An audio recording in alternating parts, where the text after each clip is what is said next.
Today on Living in the Word with Dr. Gary Yates. The author of Hebrews is probably speaking or writing to a group of individuals who are seriously considering leaving faith in Messiah to go back to perhaps Judaism. And so he's contrasting Jesus with Judaism by saying all these things you can get in Judaism that might be beneficial in some sense. Jesus is superior in the benefits. Hi, I'm Gary Yates, the pastor of Living Word Baptist Church. Welcome to Living in the Word. And for a couple of episodes, we've been talking with Dr. Percer, and honored to have him as our guest.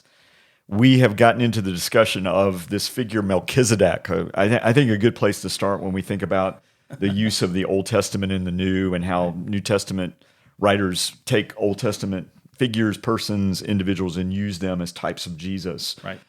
So in the last episode, we saw that we have this figure Melchizedek who makes a couple of cameo appearances in the Old Testament. Doesn't seem to be hugely significant. But then we get to the book of Hebrews.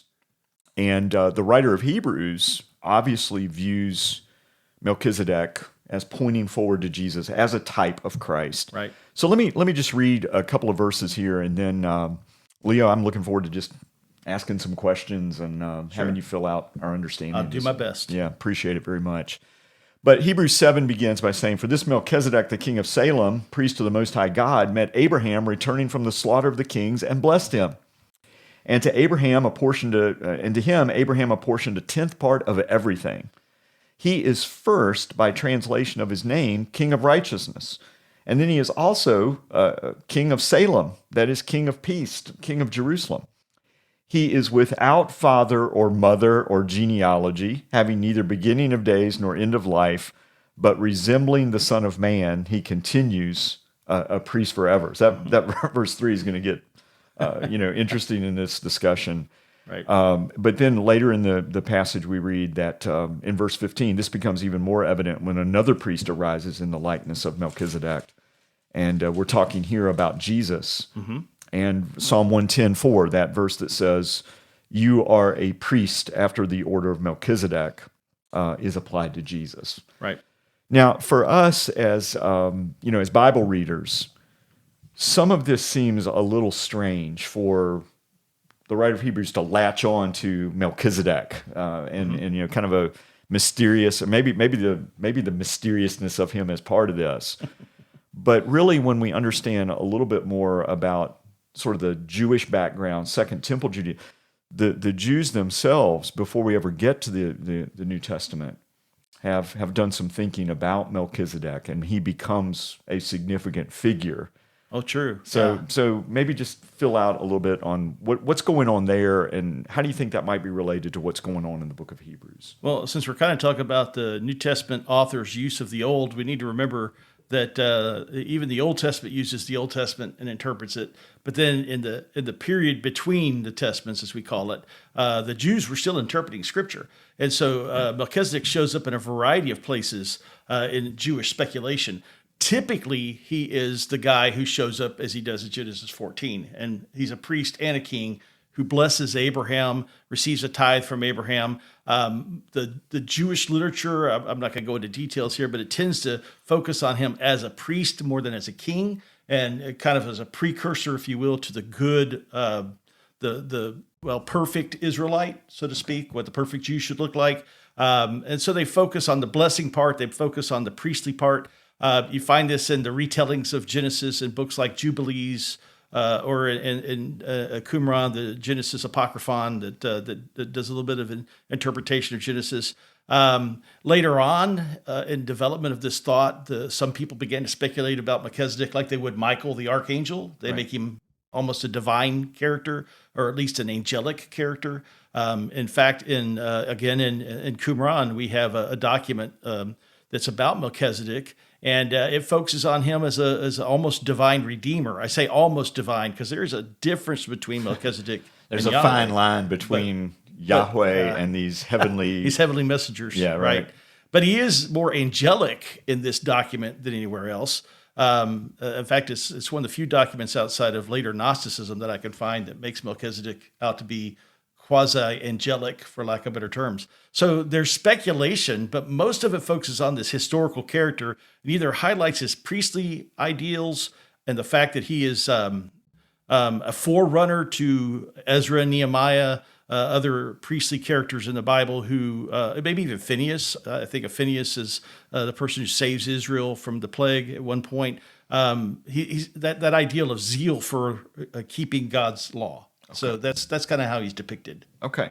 So do you think this sort of the way that he does, again, pop into the picture, does that lead to some of the speculation, you think, about him being more of a heavenly angelic type of figure? Is that part of what's happening in well, I think the author of Hebrews doesn't do us any favors when he uses language like without father, without mother, without genealogy.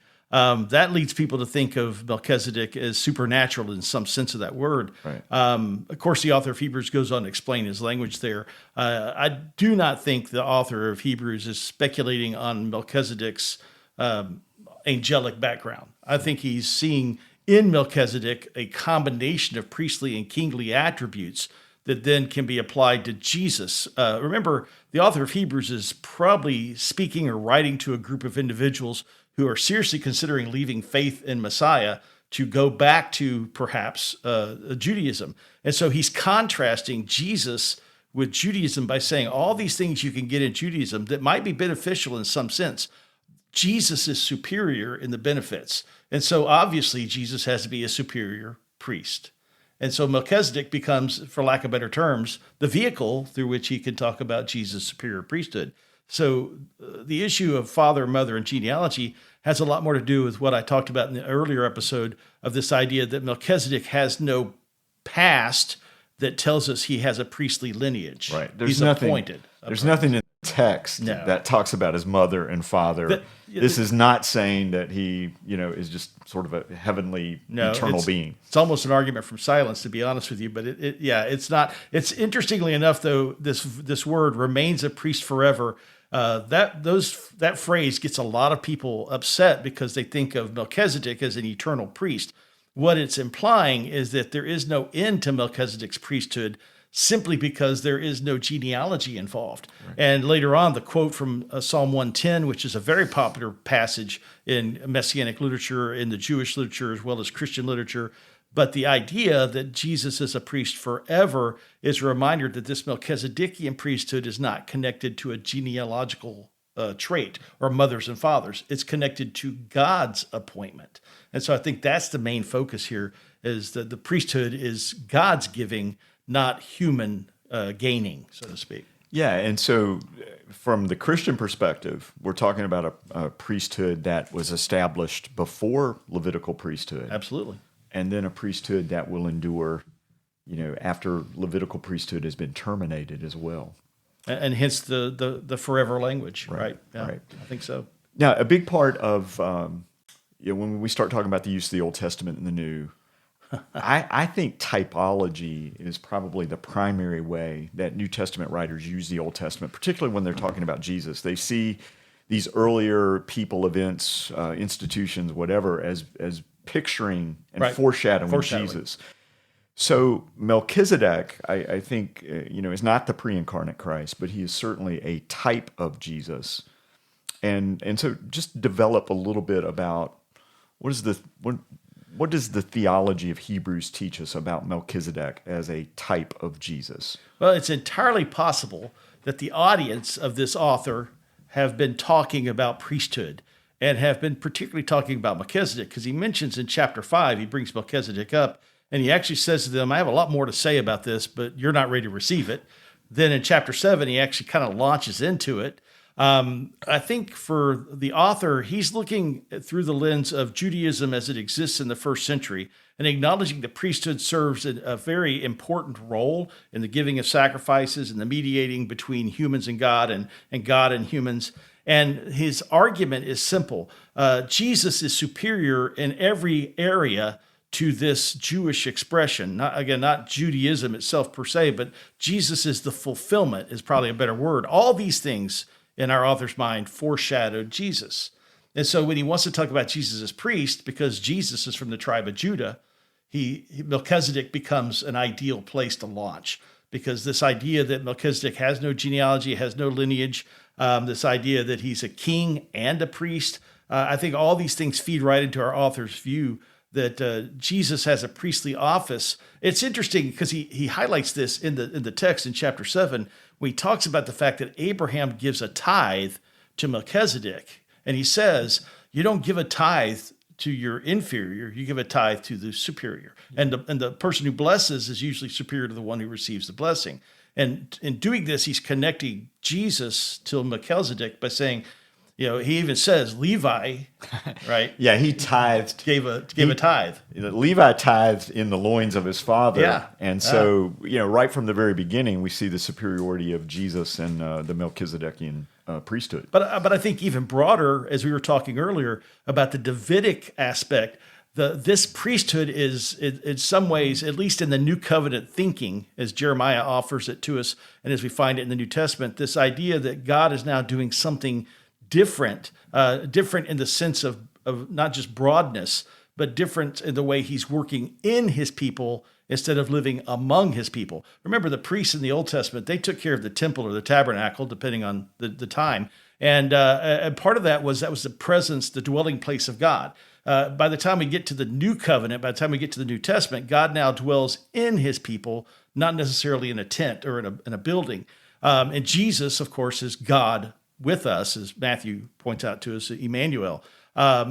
So for me, it's a recognition that this priesthood has now become mobile, like Melchizedek's. It's gone back to the ideal, if you will, right, as opposed to continuing in the Levitical sense. Again, the Levites were also, in my opinion at least, a foreshadowing or a type of what we ought to be as Christians. I think the Levites were supposed to be the best of Israel. And in my opinion, Christians are supposed to represent the best of what God's doing in humanity. Yeah, we're a kingdom of priests. We're a kingdom of priests, absolutely. So Melchizedek just becomes, well, maybe just is too strong a word. Melchizedek becomes for our author a means by which Jesus, who already has priestly characteristics. I mean, go read Paul. Jesus is interceding for us. Jesus is a sacrifice for us. There's all this priestly language about Jesus, but now Melchizedek becomes, for our author, the type whereby he could say Jesus is a priest. He just doesn't just act like one. He actually is, because he's from the tribe of Judah, he's Davidic, and he's a priest forever. I think there's a couple of things just tying this together as we sort of wrap this discussion up. Part of what you have to do when you are looking at the way that the New Testament writers use the Old Testament is we're not just thinking about interpretation and hermeneutics. We also have to think about the rhetorical way that they're using the Old Testament. And you mentioned this book this letter is written to people that are thinking of going back to Judaism. Mm-hmm. So there's a rhetorical message here using something that they would have been very familiar with, and they kind of understand this Jewish context. Mm-hmm. Like, this is why you should not go back, because we have a superior priesthood in Jesus. Mm-hmm. And I think the second thing that your discussion brought out for me is, like, really there are multiple types within this one type. Kingship, priesthood, sacrifice, Levitical service to God that all believers offer, and really even going back to Adam, and Adam's the ideal priest king, and that's being restored in Jesus as the new. All of these things there's kind of a network of types that are being brought together here. Last thing. Jesus offers a superior sacrifice to the Levitical priesthood. Just comment briefly on that, and we'll if you can. Briefly. Yeah. He says, well, I think that if you think of the temple as it was set up, with the court of the Jews where the sacrifices were offered on the altar there, that altar for 24/7 had smoke ascending from it to God, as a reminder to the Jews both of God's mercy to them, he had accepted their sacrifices, but also of their utter disconnect, if you will, from God, their sinfulness. Jesus, on the other hand, the author of Hebrews reminds us, not only offers a perfect sacrifice that can cleanse the conscience of the sinner, that can actually bring us into the presence of God without a priest, Right. but it's better than bulls and goats because it doesn't have to be offered on a daily basis. It's not a regular thing like it was in the temple, nor does it have to be offered by a priest who needs sacrifices himself. Right. Our high priest, Jesus, is a sinless high priest. And so superior in many ways. First of all, it can accomplish what God intends it to do. The first sacrifices were, I hate to say temporary, but they didn't perfect the character of the people. It didn't, and even Hebrews says that. If perfection comes to the Levitical priesthood, why was there a need for another priesthood? So the implication is whatever God wants to do in humanity required a sacrifice that was like these, but better, not only in character and moral quality, but better in the sense of accomplishing all that God intends for humanity. And that's Jesus. Right. The one perfect sacrifice. The one perfect sacrifice. Who Absolutely. even presents his blood at the heavenly sanctuary. Right. That all of this was basically foreshadowing. He knocks down all the obstacles that allows us as humans to get right into God's presence through him by means of his blood. Yes, absolutely. And so I think, as with many of these things, understanding the Old Testament background helps us to understand in a deeper and fuller way all that Jesus has done for us and accomplished for us. Great discussion. Thank you for walking us through that text. And you're welcome. Thank you all for joining us at Living Word Press. We're looking forward to discussing more about the use of the Old Testament and the New, and Old Testament themes that are developed and filled out in the New Testament. I appreciate Dr. Leo Percer for helping us to get off to a great start. Thank you for having me. Yeah, thanks for being with us.